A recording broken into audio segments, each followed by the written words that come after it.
There's a lot of global climate jargon out there. Here's a rough guide to the acronyms and terms you might hear in Dubai at this year's United Nations Climate Change Conference. Global warming refers to the gradual increase in the average temperature around the world. It's now more than 1.1 degrees Celsius, or 2 degrees Fahrenheit, above the average pre-industrial temperature. Climate change is a broader term, which also wraps in consequences like weather extremes. Greenhouse gases trap heat that warms up the atmosphere. The key greenhouse gases are methane and carbon dioxide. Burning fossil fuels and industrial activities are the main drivers of the world's excess emissions.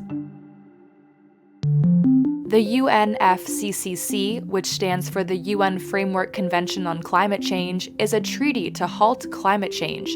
It was adopted in 1994 by nearly 200 countries.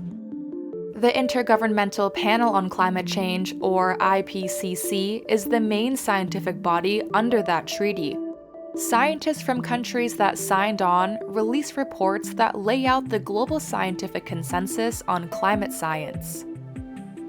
COP stands for Conference of the Parties. It's the yearly meetup of signatories to that 1994 treaty. This year marks the 28th gathering, and it's in Dubai. The acronym CBDR stands for Common but Differentiated Responsibilities.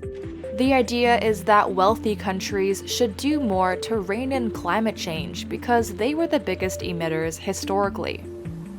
An NDC is a nationally determined contribution, or what countries plan to do to reduce emissions and adapt to climate impacts. The global stocktake is like a report card on limiting warming. The first one will take place at COP28 in Dubai. Net zero doesn't mean zero emissions.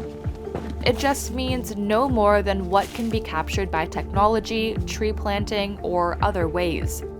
Most countries aim to achieve net zero by 2050. Carbon offset schemes offer rewards for reducing emissions.